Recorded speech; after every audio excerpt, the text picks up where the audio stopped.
Assalamualaikum.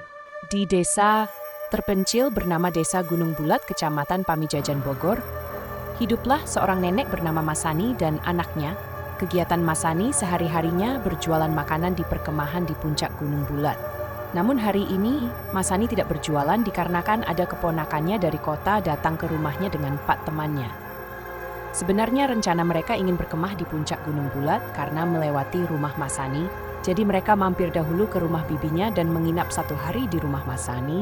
Besok paginya baru mereka akan berangkat ke puncak Gunung Bulat. Sebelum ceritanya dilanjut, alangkah baiknya tolong bantu kami dulu ya pemirsa sejangkau siar dengan cara like dan subscribe. Aktifkan juga loncengnya agar tidak ketinggalan cerita-cerita seru lainnya dan share jika cerita ini menarik.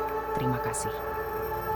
Keesokan harinya, pagi-pagi sekali mereka berangkat menuju puncak Gunung Bulat. Dengan berjalan kaki, mereka menempuh perjalanan menuju puncak Gunung Bulat. Sementara itu, kendaraan mereka dititipkan di rumah Masani. Mereka berlima, diantaranya ada Adam keponakan Masani dan 4 temannya, Victor, Omen, Delu, dan Kobek. Berangkat penuh semangat. Baru setengah perjalanan mereka beristirahat dahulu karena sudah waktunya makan siang.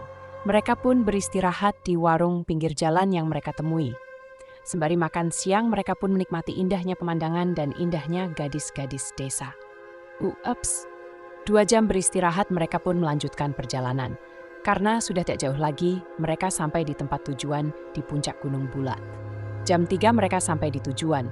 Segera mereka membuat tenda untuk mereka bermalam. Tenda pun selesai didirikan. Mereka pun membagi tugas.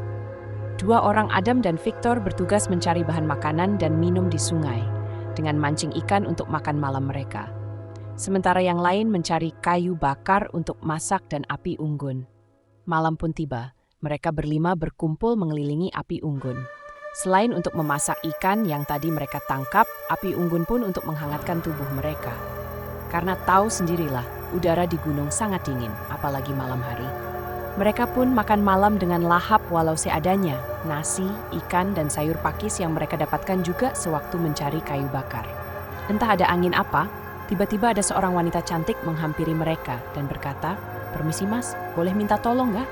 Saya tersesat nih, barangkali ada yang mau menolong saya mengantar ke rumah."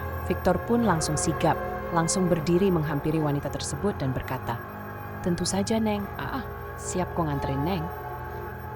Tutur Victor sambil matanya jelalatan. Ya gak heran namanya Victor. Kalau lihat wanita bening, pikirannya langsung kotor.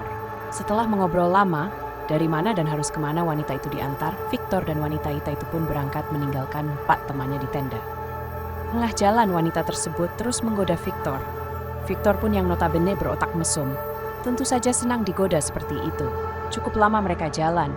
Mereka pun beristirahat dulu karena kecapean. Dalam suasana pegunungan yang dingin dan wanita itu pun terus menggoda Victor. Akhirnya Victor pun tergoda dan mereka berdua menuju semak-semak untuk bercinta atau berhubungan badan. Ike, krot, ike. Setelah selesai bercinta, Victor pun kaget bukan kepalang, bajunya sobek-sobek dan tangannya banyak darah. Lalu Victor menengok wanita yang ia setubuhi, berubah menjadi kuntilanak bermuka rata, yang tadinya cantik rupawan. Victor pun kaget dan berkata, "Siapa kamu?" Hantu itu menjawab, "Sebenarnya aku kiriman orang untuk teman kamu, Omen, tapi malah kamu yang kena tipu rayuku." Lalu kuntilanak itu pun tertawa cekikikan. Victor pun berlari ketakutan bukan kepalang. Victor pun tiba di tenda tempat 4 temannya berada. Adam pun kaget dengan keadaan Victor dan berkata, "Masya Allah, apa yang terjadi dengan kamu Victor? Baju kamu sampai sobek-sobek gitu."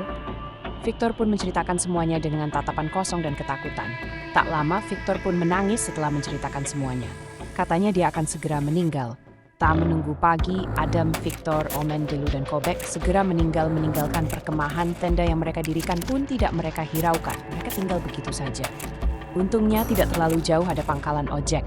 Mereka bergegas naik ojek menuju rumah Masani.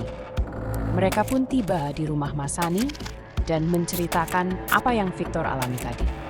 Masani pun segera memanggil Pak Ustadz. Pak Ustadz pun tiba. Pak Ustadz bertanya apa yang terjadi. Setelah mengerti, Pak Ustadz lalu menjelaskan hantu apa yang menggoda Victor.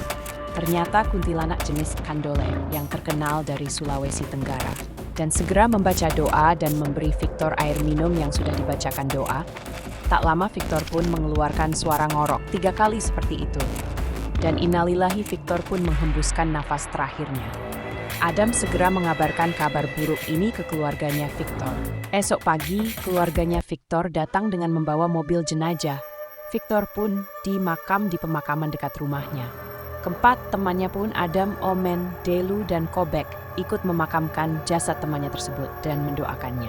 Begitulah kisah Masani kali ini. Jangan lupa, tolong bantu kami dengan cara like dan subscribe ya, pemirsa Sejangkau Siar, dan share jika cerita ini menarik. Terima kasih. Wassalamualaikum.